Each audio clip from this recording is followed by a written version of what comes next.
செடியாய வல்வினைகள் தீர்க்கும் திருமாலே, நெடியானே வேங்கடவா நின் கோயிலின் வாசல், அடியாரும் வானவரும் அரம்பையரும் கிடந்தியங்கும் படியாய் கிடந்து உன் போல்வாய் காண்பேனி. உலகெங்கும் இருக்கின்ற சீனிவாசன் பஞ்சாங்கம் டீம் நேயர்களுக்கு என்னுடைய பணிவான வணக்கங்கள்.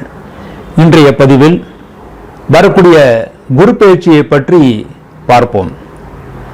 விஸ்வாவசு வருஷம் சித்திரை மாதம் 31ஆம் தேதி மே 14/5/2025 புதன்கிழமை அன்று இரவு 10:36 குரு பகவான் ரிஷபராசிலிருந்து மிதுன ராசிக்கு சஞ்சாரம் செய்திருக்கிறார்.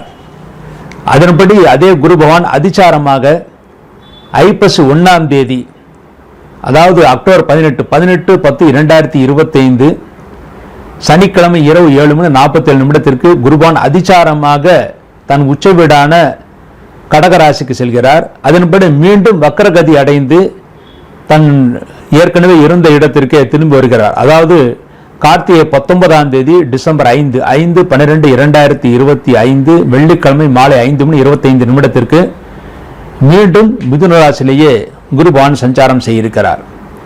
அடுத்த குரு பேச்சு என்பது ஜூன் 1, அதாவது அடுத்த வருஷம் ஜூன் மாதம் 1ஆம் தேதி 1/6/2026 இரவு 1:50 குரு பகவான் மிதுன ராசிக்கு கடகராசிக்கு செல்கிறார். அடுத்த குரு பேச்சு அடுத்த வருடம் ஜூன் 1ஆம் தேதி நிகழ இருக்கிறது.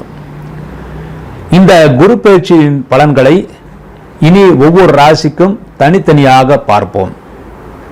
பூரட்டாதி 4வது பாதம், உத்திரட்டாதி ரேவதி இந்த நட்சத்திரங்களை பிறந்த மீனராசி அன்பர்களே, மீனராசியிலே பிறந்தவர்களுக்கு இதுவரை உங்கள் ராசிக்கு 3ஆம் இடத்தில் இருந்த குருபான் இப்பொழுது உங்கள் ராசிக்கு 4ஆம் இடத்திற்கு வருகிறார். இதன் மூலமாக தெய்வஸ்தலங்களுக்கு யாத்திரைகளை செய்வீர்கள், நல்ல தரிசனம் கிடைக்க பெறுவீர்கள். நண்பர்கள் உறவினர்களுடைய ஆதரவு உங்களுக்கு முழுமையாக கிடைக்கும். தாயின் ஆரோக்கியத்தின் குறைபாடுகள் நீங்கும். மாணவர்கள் மிகுந்த சிரமத்துடன் படித்து ஆனால் நல்ல மதிப்பெண்களை பெறுவார்கள். படித்த மாணவர்களுக்கு கால தாமதம் ஆனாலும் நிச்சயமாக வேலை வாய்ப்புகள் கிடைக்கும். கவலைப்படுவதற்கு ஒன்றுமில்லை. வெளிநாடு செல்ல விரும்புவதற்கு வெளிநாடு வாய்ப்புகள் கிடைக்கும். தொழில்துறை புதிய முயற்சிகளை செய்யலாம். முயற்சிகளிலே கால தாமதமாக உங்களுக்கு வெற்றியை ஏற்படுத்தி கொடுக்கும். திருமணமாகாத ஆண்களுக்கும் பெண்களுக்கும் உங்களுக்கு குருபலம் இல்லாவிட்டாலும் வரக்கூடிய வரனுக்கு குருபலம் இருந்தால் அக்டோபர் மாதத்திற்கு பிறகு டிசம்பருக்குள் திருமணம் நடைபெறுவதற்கான வாய்ப்புகள் இருக்கிறது. அப்பொழுது உங்களுக்கு குருபலம் இல்லாவிட்டாலும் வரனுக்கு குருபலம் இருந்தால் நிச்சயமாக நடக்கும். குழந்தை பாக்கியம் இல்லாதவர்களுக்கு மருத்துவ உதவியின் பேரில் குழந்தை பாக்கியம் கிடைக்கும். அதன் மூலமாக சந்தோஷத்தை அடைவீர்கள். தொழில் முனைவோருக்கு சிறிது சங்கடங்களை ஏற்படுத்தி கால தாமதமாக தொழில் அமையும். ஆனால் தொழில்துறையிலே புதிய முயற்சிகளை செய்யலாம். காலதாமதம் ஆனாலும் திருஷ்டியின் காரணமாக பிரச்சனைகள் இருந்தாலும் நிச்சயமாக தொழில் முன்னேற்றம் இருக்கிறது. உத்தியோகஸ்தர்களுக்கு பதவி உயர்வு காரணமாக வெளியிடங்களுக்கு மாற்றலாகி செல்வார்கள். அதில் நல்ல வருமானம், சேலரி, அதாவது சம்பள உயர்வும் உங்களுக்கு காத்திருக்கிறது. மாணவர்கள் நல்ல கருத்துடன் படித்து ஓரளவு நல்ல மதிப்பெண்களை பெறுவார்கள். மிகுந்த கருத்துடன் படித்தால் நல்ல மதிப்பெண்களை பெற முடியும். ஆனால் ஓரளவு நல்ல மதிப்பெண்களை பெறுவார்கள். ஓரளவு நல்ல கல்லூரிகளை இடம் கிடைக்க பெறுவார்கள். படித்த மாணவர்களுக்கு காலதாமதமாக வேலைவாய்ப்புகள் கிடைக்கும். விவசாயிகள் தண்ணீரில் உங்களுடைய பயிர்கள் மூழ்குவதற்கான வாய்ப்புகள் இருக்கிறது. ஆகவே விவசாயிகள் எப்பொழுது எதை பயிரிட வேண்டும் என்று நன்கு ஆலோசித்து சிந்தித்து யோசித்து பயிரிட்டால் நல்ல லாபத்தை பெற முடியும். என்றால் உங்களுடைய ராசி ஜலராசி, அந்த ஜலராசியில் சனி பகவான் இருக்கிறார். குரு உங்கள் ராசிக்கு 4ஆம் இடத்தில் இருக்க. ஆகவே பயிர் நாசம் அடைவதற்கான, அதாவது தண்ணீரில் மூழ்குவதற்கான வாய்ப்புகள் இருக்குது. ஆகவே எப்பொழுது எதை பயிரிட வேண்டும் என்று சிந்தித்து யோசித்து பயிரிட்டால் மட்டுமே நல்ல லாபத்தை பெற முடியும். அரசியல்வாதிகளுக்கு மனக்குழப்பங்கள் ஏற்படும். ஆனால் குழப்பம் அடையாமல் நீங்கள் எந்த அணியில் இருக்கிறதோ அங்கேயே இருந்தாலே உங்களுக்கு நல்ல முன்னேற்றம் இருக்கிறது. உங்களுடைய மேல்மட்ட தலைவர்களுடைய ஆதரவு உங்களுக்கு தாமதமாக கிடைத்தாலும் நிச்சயமாக கிடைக்கும். கலைஞர்களுக்கு ஓரளவு ஏற்றம் இருக்கிறது. கடும் முயற்சியின் மூலமாக நன்மைகளை பெறுவீர்கள். பெண்களுக்கு யோகம் இருக்கிறது. உங்களுடைய புருஷன்களுக்கு, அதாவது கணவன்மார்களுக்கு தொழில்துறை மாற்றம் ஏற்படும். அந்த மாற்றத்தின் காரணமாக நீங்களும் அவர்களுடன் சென்று இடமாற்றம் செய்யக்கூடிய சூழ்நிலைகள் உருவாகும். அந்த மாற்றம் உங்களுடைய கணவன்மார்களுக்கு நன்மைகளை ஏற்படுத்தி கொடுக்கும். குழந்தைகளுக்கு படிப்பு காரணமாக இடமாற்றங்கள் ஏற்படும் அல்லது படிப்பு காரணமாக செலவினங்கள் ஏற்படும். அதற்குரிய வருமானம் உங்கள் கணவன்மார்களுக்கு நிச்சயமாக கிடைக்கும். உங்களுக்கும் ஓரளவு வருமானம் கிடைக்கும்.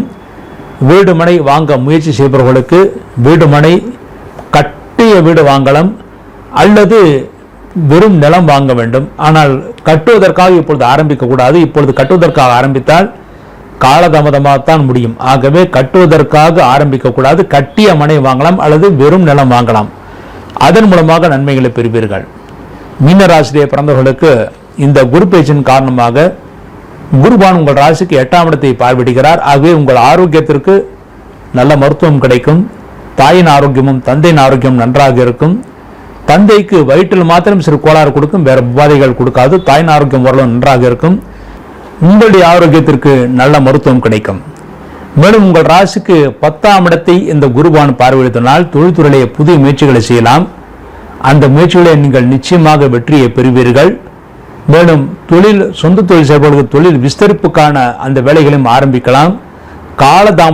காலதாமதம் ஆனாலும் வெற்றி உங்கள் பக்கம் நிச்சயமாக கிடைக்கும் என்று எதிர்பார்க்கலாம். ஸ்பெகுலேஷன் துறையில் ஈடுபடுபவர்கள் சிறிது எச்சரிக்கையாக இருந்தால் போதுமானது. மற்றபடி இந்த குரு பயிற்சி உங்களுக்கு ஓரளவு அதிகமான நன்மையும் சிறிது தீமையும் கலந்த குரு பயிற்சியாக இருக்கிறது. இந்த குரு பயிற்சியின் காரணமாக நீங்கள் வழிபட வேண்டிய கடவுள் என்றால், மீனராசியிலே பிறந்து பூரட்டாதி 4வது பாதத்திலே பிறந்தவர்கள் அவசியம் ஒரு முறை பூரட்டாதி நட்சத்திரம் அன்று திருப்பதி சென்று ஏழுமலையானை தரிசனம் செய்வது மிகவும் சிறப்பானது. ஏழுமலையானை தரிசனம் செய்து அங்கே உண்டியல் இருக்கின்ற இடத்துல குபேரன் வாசஸ்தானம் செய்கின்ற இடம் உண்டியல் இருக்கின்ற இடம், அந்த உண்டியல் இருக்கின்ற இடத்திற்கு சென்று உண்டியல்ல பணத்தை போட்டுவிட்டு வணங்கிவிட்டு வர வேண்டும்.